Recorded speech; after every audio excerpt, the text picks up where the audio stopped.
Hello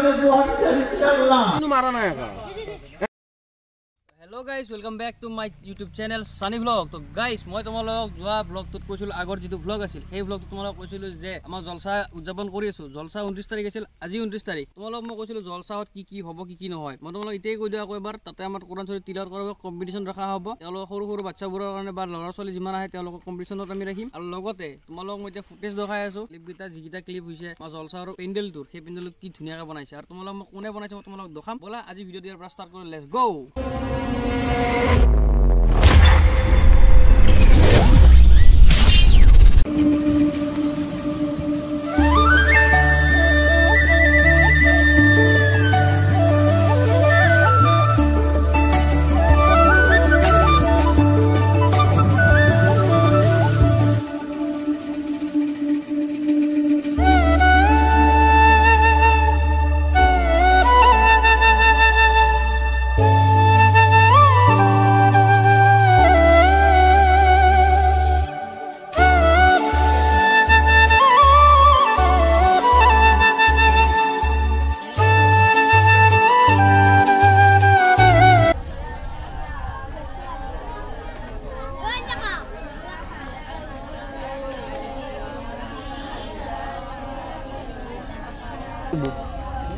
YouTube দিবে না সেই রিল বনাম সেই হ্যালো নদী করা দরিয়ার পার হিন্দু কি মুসলমান হয় সাহেবান ঈশ্বর আল্লাহ একে জন হয় সাহেবান হায় হায় ও ইসলাম কি ক্ষমতা অখমিরে সন্তান কি মধুর তুমি আল্লাহ সাহেব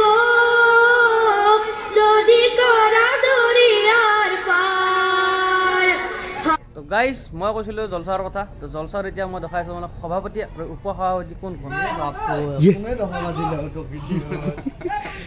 তো গাইস আমাৰ এয়া হৈছে সভাপতিজন তেখেতে দুই এষাৰ ক'ব কোৱা এতিয়া জলসাৰ বিষয়ে কিবা নকওঁ তাতে কম তাতে বাকি যিবিলাক আছে আমি স্বেচ্ছাচাৰী সেৱক হয় তো আমাৰ এইবিলাক আইডেন্টি কাৰ্ড দিয়া হৈছে লৈ দিয়া হৈছে আৰু টুপি দিয়া হৈছে আৰু আঁতৰ লৈ দিয়া হৈছে আমাক সন্মান নিদিব জানো এইটো এই কাৰ এই সিহঁতৰ নেকি অতিথিৰ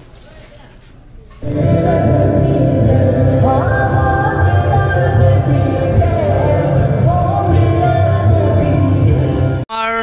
সভাপতি ডাঙৰীয়া উপসভাপতি তেখেত আৰু আমাৰ স্বেচ্ছাচাৰী সেৱকসকল আমন্ত্রিত অতিথি হাফিজ কারি মৌলানা মোহাম্মদ মোস্তফা আলী সাহেব কিছু সময়ের পিছতে আমার মঞ্চত উপস্থিত হবহি সেয়েহে সমূহ ৰাইজক অনতি পলমে জলসা মঞ্চত অহাৰ কাৰণে আহ্বান জনোৱা হ'ল। যদি তুমি শৰীয়তৰ কথা জানা কোৰআন হাদিসৰ কথা জানা সেইটো তুমি মানুহৰ মাজত খুলি কৈ দিয়া লুকাই তুমি নাৰাখিবা বুজি পাইছে আল্লাহ কৈছে লুকাই নাৰাখিবি খুলি কৈ দি এটা আমাৰ কিছুমান পিছাব থাকে মুৰিদ হোৱা কিছুমান শিষ্য থাকে যিটো কথাৰ উত্তৰ দিবে নৰে তেতিয়া কি কয় জানে এইটো মাৰফতি কথা কবা নৰি উত্তৰটো যেনে বিচাৰি নাপাৱে তেতিয়া আহে কি কবে এইটো মাৰফতি কথা এইটো বয়াত হ'ব লাগব পিছাবত তাত তেতিয়াহে ক'ব লাগব বয়াত হ'ব লাগব আল্লাহ কৈছে কি যিটো জানা সেইটো কওঁ নহ'লে মানুহ ধোকাত পৰি থাকিব বুজি পাইছে কথাষাৰ সত্যটো ক'বাই লাগিব আৰু যদি নকওঁ হয়তো কিয়ামতৰ দিনা আল্লাহ তাআলা গলত টিপা মাধুৰী জাহান্নামত পেলাব কাৰণ মানুহক সত্য কথা কোৱা কিয় নাছিলা এক নম্বৰ বেপৰ্দা পৰ্দাটো নাই মই দেখা পাইছোঁ আপোনালোকে থাকা বুলি কয় মই নাম কিয় জানেনে আহাৰ লগে লগে মই দেখা পাইছোঁ কেইটামান একিন কৰক এই সন্মুখেদি আপডাউন কৰি আছে কেইটামান মাথাত পুৰণা নহওকে এতিয়া মোক ক'ব জোনাব কেছ আছে আৰে সন্মুখত যদি দেখে ভাই কোন দেখাম দেখোনে নাচালি সন্মুখত বস্তুটো দেখা যাওঁত যাবই তহঁতে কিয় দেখছে সেইকাৰণে মই কওঁ মা ভনীসকলক একেবাৰে গুজাৰিছ কৰিছোঁ ইয়াৰ ওপৰত কথা পাতিম ইনশাআল্লাহ। এক নম্বৰ বেপৰ্দা দুই নম্বৰ ইয়াতে বিয়েত ডিজে বজাই নে এটা কাৰ কথা শুনো ষ্টেজত কৈছো কি নবজাৱে এবাৰ হৈছি জাগাত পৰছি বজাৱে এই মাইকম্যান তোৰ মুখখান চাচোন কেনেকুৱা হৈছে বাচাৰা ভাবছি কি শেষ ভাড়া খেয়ে গাজি বাড়ায় বিয়ার ভাড়া খেয়ে আকো নহয় কলজার ভাই এখন 10খান বিয়া মারলি যিমান টকা পাবি আল্লাহ এনেকুৱা দিনৰ ৰাস্তা খুলব এখন জলসাওতে কিমান টকা আল্লাহ তাআলা দিব বুজি পাও না এগলাক লোভ নকৰবি আখিৰাতৰ কাৰণে কাম কৰ দুনিয়া ভৰিৰ তলত থাকবো বুজি পাইছা হ্যাঁ তাহলে হাই কি বসে বল আপনার বিবির ফটো আপনার বিবির ভিডিও মহল্লার গোটা কিটা আপনার মোবাইলত কিয়া আপনার বিবি আপনার কারণে না গোটা মহল্লার আপাগিলার কারণে বসে কি আমার জন্য কারণ মোর কারণে যদি আপনার কারণে হয় আপনার বিবির ফটো বেলে তো আপনার উপর কিয়া কি কারণ আমার কিন্তু আলামর কারণে বলেছি আল্লাহ আমি সব কথা থাকবেই লাগবো বলেছি আল্লাহ এই কারণে আপনার কত টাকা পয়সা খাই ফেলে বসু আপনার ওয়াইফক মই কামাই করে দিয়া নাই নহয় আপনার ওয়াইফক আপনি কামাই করে খুৱাইছে তো আপনাৰ কাৰণে কিন্তু আপনাৰ ওয়াইফে আপনাৰ সন্মুখত থাকে সমস্যাদি জহুদনিটো লেট্ৰিনটো হৈ বেলেগৰ বেদ যায় কি চিৰিনে বিপুল মেটুটি হৈ কপালৰ ওপৰত দিব লাগে একেবাৰে হেকনা পৰাতে দুই গুৰি ইমান পচাই কনমৰ কলজাৰ ভাই এজনী মহিলা মৰি গেলে কেইখন কাপোৰ দে আস্থান মাত দিব আপোনালোকে তৰ পৰা মানুহটোৰে চাই আছে নহয় মুখে লাগে নেকি যে কপাল ওলাল নাই কেইখন লাগে পাঁচখন এজনী মা বলি যদি ইন্তেকাল হলে 5খন কাপোৰ দিয়া ওয়াজিব হয় চাবৰে কথা কান এজনী মহিলা ইন্তেকাল হলে মৰি গলে যদি 5খন কাপোৰ দিয়া ওয়াজিব হয় হৈ কেনে কেনেকৈ মিলি চলিব পাৰোঁ ইয়াৰ ওপৰতে কথা চলে এইকাৰণে ইয়াতে মোক মাতিছে মই বেছি দূৰৰ ল'ৰা নহয় মই ওচৰৰে ল'ৰা আলহামদুলিল্লাহ ইহঁতে গোটেইকেইজনে মোক দাৱাত দিছিল আহি কেনে ইমান ধুনীয়া লাগিছে মাৰ্চাল্লাহ মানুহখিনি ইমান ধুনীয়া মানে দিনৰ প্ৰতি আগ্ৰহ বা ধৰ্মৰ প্ৰতি ইমান ধুনীয়া আৰু ইয়াতে হিন্দু মুছলমান বুলি আমাৰ একো ভেদাভাৱ নাই তো গাইজ বৰ্তমান এতিয়া আমাৰ বিয়া আহিছে তেওঁলোকক সেইকাৰণে মই তোমালোক দেখাই আছো মুখ্য অতিথি খলিফা আলহাজ মৌলানা ৰফিকুদ্দিন সাহেবক আসন গ্ৰহণ কৰাৰ কাৰণে মই আহ্বান কৰিলোঁ হেল্ল' আসসালামু আলাইকুম ওৰহমাতুল্লাহি ওবৰকাতুহ আমি জলসা কমিটিৰ পৰা ষ্টেজ ৰচন কৰি থকা ব্যক্তিসকলৰ কাৰণে কিছু সম্বৰ্ধনাৰ অনুষ্ঠান ৰাখিছিলোঁ আমাৰ মাজত সকলোবোৰ উপস্থিত হৈছেহি আৰু কেইজনমান আছিল তেওঁলোকক দিব নাপালোঁ কাৰণ ওৱাজ চলি আছিল এতিয়া জিয়ালি ডাঙৰীয়া তেখেতক এখন হালধি গামোচাৰে সম্বৰ্ধনা জনাব ইনজামুল হকে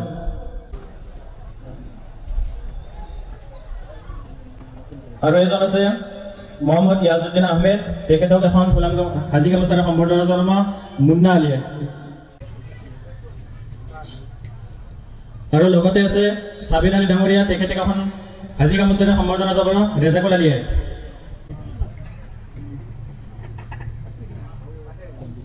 মান্দাৰতৰ এজন আমাৰ আলহী আছে তেখেতক সম্বৰ্ধনা জনাব মহিদুল ইছলামে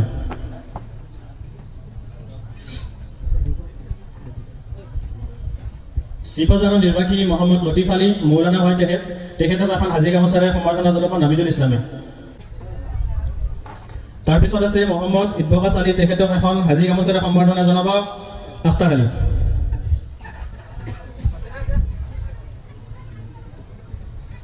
আৰু এজন আছে মোহাম্মদ কুতুবুদ্দিন আহমেদ তেখেতক এখন হাজি গামোচাৰে সম্বৰ্ধনা জনাব বাহাৰুল ইছলামে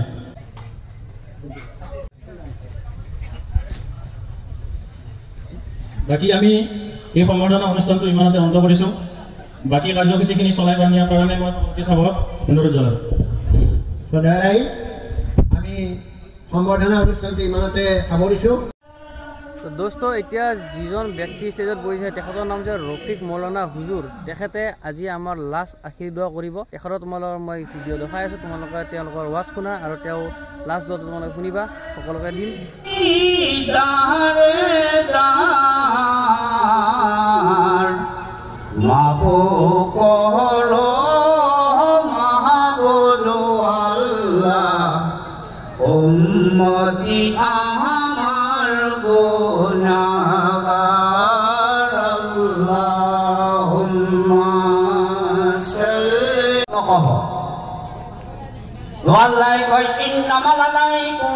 তোমার দায়িত্ব সিধা পথে গুয়াই দিয়া বান্দাই মানে না মানে শুনে নুশুনে তোমার কোনো রিস্ক নাই মই আল্লাহ এদিন মোর বান্দার মই হিসাব কায়েম কৰিম আপোনালোকে মনত ৰাখিব যেতিয়া নমাজৰ সময় হ'ব এটা সভাপতি চাহাবক চিঠি দিব বোলে এতিয়া আমি আগতে নামাজটো পঢ়ি লওঁ তাৰপিছত আকৌ ওৱাজ আৰম্ভ কৰিম কথাটো বুজি পাইছেনে নাই বাবা এইটো যি জিকিৰে ইলাহি এটা যে জিকিৰে ইলাহি ফাৰি আইনে ইলাহি ফৰজ নামাজ আপনাৰা কাজা নকৰিবলে কৰিব নেকি বাবা কওক নামাজ পঢ়িব লাগে না নালাগে মান সাদাদা আলাল আরদি ওয়া হাজারা মালাইকা সুবহানাল্লাহ মান নামাজ আছে আচ্ছা মই নামাজ পঢ়ি আছো আজি মই আপোনালোকক আল্লাহৰ লগত কথা পতাই দিম আৰু লগত আল্লাহৰ লগত পাৰা নম্বৰ 15 মনত ৰাখিব ভাইসকল সুবহানাল্লাযী আসৰা বিআবদিহি লাইলা আপুনি মোৰ ওচৰত যেতিয়া মই আনিছো মই কোনো নবীক দাৱাত কৰা নাছিলো আপোনাক মই আনিছো আপুনি সেইজন আল্লাহৰ কাৰণে কি আনিছা মোৰ কুদৰতৰ হাতত আগবঢ়াই দিয়ক এটা কি দিব বাবা আমাৰ সভাপতি সাহেব যদি নিজৰ ছোৱালী ঘৰত যায় যদি নাতি দুটা থাকে কমসে কম দুইজন যদি থাকে দুটা চকলেট নিলেও তো ভাল পাব নাতি হয় না নহয় পাবনে নাপাব দমন কৰিব মই ভাবো কি আমি জীৱনত এটা সফল জীৱন অতিবাহিত কৰিব পাৰিম আৰু জীয়াই থকা সময়খিনিত আল্লাহ ৰাব্বুল ইজ্জতে এই পৃথিৱীত কিমান নিয়ামত দিছে আমাৰ কাৰণে কিন্তু আমি কোনোদিন শুকৰিয়া আদায় কৰিব নোৱাৰো আজি এইটো পাইছো কাইলৈ আৰু এটা লাগে সেইটো হৈছে আমাৰ লোভ আৰু লোভটো হৈছে পাপ আৰু পৰ্দাৰ আঁৰত থকা মোৰ আই মাতৃসকলক এটাই কথা ক'ব বিচাৰিছোঁ যেতিয়া আমাৰ ঘৰত এজনী বোৱাৰী আহে বা মোৰ নিজৰ ছোৱালীজনী আনৰ ঘৰত গৈ বোৱাৰী হয় প্ৰথমে আপোনালোকে এটাই বস্তু চাব যে যিজনী ছোৱালী আপোনাৰ আনৰ ঘৰত গৈ বোৱাৰী হৈছে সেই ছোৱালীজনী সেইখন ঘৰৰ নিজৰ ছোৱালীৰ দৰে ভাবিব শাহু বা ননদ বা দেৱৰ বা নিজৰ স্বামীয়ে আৰু আমাৰ ঘৰত যিগৰাকী আনৰ ছোৱালী আহিব ربنا تقبل منا انك انت السميع العليم وتب علينا يا مولانا انك انت التواب الرحيم ربنا تقبل منا تلاوة القرآن وصلاتنا وسلامنا بوسيلة النبي صلى الله عليه وسلم ربنا لا تزغ قلوبنا بعد إذ هديتنا وهب لنا من لدنك رحمة إنك أنت الوهاب اللهم أفرغ علينا صبرا وثبت أقدامنا الله হে আল্লাহ আজি বেমাৰ লৈ বিছনাত শুই আছে মানুহ যদি আল্লাহ সহি হয় আপুনি আল্লাহ জিন্দেগীৰ হাসানা দান কৰক আল্লাহ যদি মালিকল মওত হয় আল্লাহ কলিমা নসিব কৰিব মাগোন আল্লাহ রব্বুল আলামিন প্রতি ঘরে ঘরে আপনি নমাজি বানাই দিয়ক আল্লাহ প্রতি ঘরে ঘরে নবীর আদর্শ দান করে দিয়ক আল্লাহ আয় আল্লাহ ربنا آتنا في الدنيا حسنة وفي الآخرة حسنة وقنا عذاب النار صلى الله تعالى عليه وسلم وادخلنا الجنة مع الأبرار يا عزيز يا غفار يا رب العالمين আল্লাহ মোর ভুল ত্রুটি মাফ করি এই মুনাজাত আল্লাহ আপনি কবুল করুন আমিন ওয়ালা আলিহি ওয়া সাহবিহি আজমাইন আমিন সুম্মা আমিন বিহাক্কি লা ইলাহা ইল্লাল্লাহ মুহাম্মাদুর রাসূলুল্লাহ সাল্লাল্লাহু আলাইহি ওয়াসাল্লাম তো গাইজ বৰ্তমান 1 বাজে আমি ৰাতিপুৱাৰ পৰা লাগি আছিলো তোমালোকে ভিডিঅ' দেখা পাইছা তো গাইজ সবকে খুৱাই লোৱাই এতিয়া গোটেই বিদায় দিলো আমি ঘৰৰ সবকে ঘৰত যাব দিলো আৰু ক্লিয়াৰ হোৱাৰ পিছত তেওঁলোকে ঘৰে ঘৰে গুচি গ'ল আমি এতিয়া আছো তো মই আমাৰ কমিটিৰ ল'ৰাবোৰক সুধিম যে আজি কেনেকুৱা হ'ল আমাৰ জলসাখন তো ফাৰ্ষ্টতে সুধিম মই আখতাৰ হুছেইনক মই সুধিছো কেনেকুৱা হ'ল আজি আমাৰ জলসা আজি 4 মাহ ধৰি এই দিনটোৰ কাৰণে আমি বাচ্চা আছিলো যে আমি জলসাখন সুকালমে পাৰ কৰিব পাৰো তাকে কামনা কৰিলো যে জলসাহত বহুত ব্যক্তি আহিল মহিলাসকল আহিল আৰু হুজুৰত ওয়াজ কৰি গ'ল কিন্তু আমি ৰাতিক গেলি 4 মাহ ধৰি আজি ৰাতি 1 বাজি পাৰ হৈ যাবৰ ক'ব লগা নাই কিন্তু আজি কামখানি শেষ কৰি আমি ঘৰত যাই টোপনি মাৰিম আৰু একবাৰ টেষ্ট বুলি কৈছে বড় খদ হৈছে মানুহ ৰাইজে ভাল পাইছে আৰু ওলা মাংস খাই তো গাইছ এবাৰ মই আমাৰ কমিটিৰ সদস্য বাহাৰুল ইছলামক সুধিম আজি যেহেতু জলসাখন পাতিছো আমি বিগত দুটা বছৰ অলৰেডি পাতা হৈছে এইটো বছৰত এতিয়া কেনেকুৱা হৈছে ইয়াতকৈ বেছি ভাল হৈছে নে বেয়া হৈছে মই তেওঁৰ পৰামৰ্শ কৰিম আৰু তেখেতক কিছুমান ৰাইজে মানে তেওঁ লগ কৰি কিনে কৈছে যে ভাল হৈছে নে বেয়া হৈছে তেওঁ এতিয়া তেওঁৰ মন্তব্য ক'ব তোমালোকে শুনা আমাৰ জলসাখন অধিক উন্নত হৈছে এই কথা মই এজন কমিটিৰ সদস্য হিচাপে কোৱা নাই এই কথা বিভিন্ন ৰাইজে কৈ আছে যে যোৱা বছৰতকৈ বিভিন্ন ক্ষেত্ৰত তেওঁলোকে বোলে উন্নত পাইছে বিভিন্ন ক্ষেত্ৰত আৰু সেইকাৰণে আমি বহুত ভাল লাগিছে যদিও আমি আজি ৩-৪ মাহ কষ্ট কৰিছিলোঁ সেই কষ্টৰ ফল যেন আমি আজি পাইছোঁ কষ্ট কৰা যেন অনুভৱ হোৱা নাই কাৰণ আমি ৰাইজৰ কাৰণে ইমান কষ্ট কৰিছোঁ ৰাইজে যিহেতু ভাল পাইছে সেইকাৰণে আমি বৰ আনন্দিত হৈছোঁ এই কথাখিনি শুনি এইখিনিয়ে আৰু কাৰণে আমি পোলা মাংস কৰিছিলোঁ পোলা মাংস তোমালোকক মই দেখাই দিছোঁ কিমানখিনি আমি ব্যৱস্থা কৰিছোঁ 1 2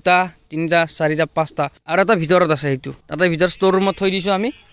তো সেই ষ্ট'ৰ ৰুমত যিটো আছে সেইটো মিলি 6টা হাণ্ডিত আমি অকল পোলা মাংসই বনাইছোঁ সকলো ৰাইজে যাতে বহুত আনন্দময় খাব পাৰে আৰু তেওঁলোকৰ ৰাতিৰ ভোজনটো যাতে ঘৰত যায় আকৌ এক্সট্ৰা কৰিব নালাগে তাৰ বাবে আমি ব্যৱস্থা কৰিছিলোঁ আৰু অলৰেডি চাহ পানীটো চলিয়ে আছে তেতিয়াৰ পৰা গধূলিৰ পৰা চলি আছে এইটো বস্তু সেইটো তো গাইজ মই এতিয়া তোমালোকক দেখাই আছোঁ ৰেজাউল আৰু ইনামুল হকক তেওঁলোক দুটা হৈছে আমাৰ কমিটিৰ ধন ভৰালি ইনামুল দা আৰু আমাৰ ৰেজাউল দাই আমাক ক'ব কেনেকৈ হ'ল আমাৰ জলসাখন জলসাখন আল্লাহ ভালে ভালে চলাই নিছি চব ফালৰ পৰা ভালে হৈছে আগন্তুক আমি বছৰকেইটাও যাতে ভালে ভালে আমাক পাৰ কৰি লৈ যায় সেইটো কাৰণে চবৰ পৰাই দোৱা আশীৰ্বাদ বিচাৰিছোঁ সকলোৱে যাতে দোৱা কৰে আমি যাতে আৰু এইবাৰ আমি অলপ হেৰি কৰিছোঁ অহাবাৰ যাতে আৰু ডাঙৰ হয় সেইটো আমি বিচাৰোঁ অহাবাৰ আমাৰ কি হ'ব এইবাৰ চতুৰ্থ হ'ব নে তৃতীয় হ'ব চতুৰ্থ বাৰ্ষিক লাগিব চতুৰ্থ বাৰ্ষিক আমাৰ লাইটিং গেট হ'ব বাৰ্ষিক এইবাৰ আমি চলাই নি আছোঁ লাইট দিছোঁ আৰু অহাবাৰ চতুৰ্থ বাৰ্ষিক হ'ব বুলি আমাৰ মনৰ পায় চতুৰ্থ বাৰ্ষিক আমাৰ লাইটিং গেট হ'ব আৰু বহুত কিবা আৰু চবেই আশীৰ্বাদ কৰিব লাগিব চবেই দোৱা কৰিব লাগিব চবেই আমাক সহায় কৰিব লাগিব সহযোগ কৰিব লাগিব তেতিয়া আমি আগবাঢ়ি যাব পাৰিম এইখিনি আৰু বিশেষ ক'ব লগা এতিয়া আৰু বেছি কথা কোৱা টাইমো নাই এতিয়া বাকী কামবোৰ কৰিব আছে আমাৰ ব'লা আমি গোটেই সকলো যাওঁ চাফা চুফা কৰা কাম আছে সেইখিনি ব'লা এতিয়া 7 হৈছে বৰ্তমান এয়া হৈছে আমাৰ জলসাহৰ পেণ্ডেলটো তো পেণ্ডেলটোত এতিয়া মানুহ নাই আমি চব মানুহক পঠাই দি পিনে আমি পূৰা এটা 50 মানত বহিছোঁ এইখন মঞ্চখনত বহি পিনে আমি গোটেই হিচাপ কৰিছোঁ এমাউণ্টটো এতিয়া তোমালোক নকওঁ বাৰু এটা ভাল এমাউণ্ট আছে সেইটো এমাউণ্ট আমাৰ ছেভিং হৈ গ'ল এতিয়া নেক্সট বছৰ যিটো পাৰিম চতুৰ্থ বাৰ্ষিক যিটো হ'ব সেই চতুৰ্থ বাৰ্ষিকটোত সেইখিনি পইচা যিমানখিনি টকা আছে সেইখিনি তাতে আমি এড কৰি দিম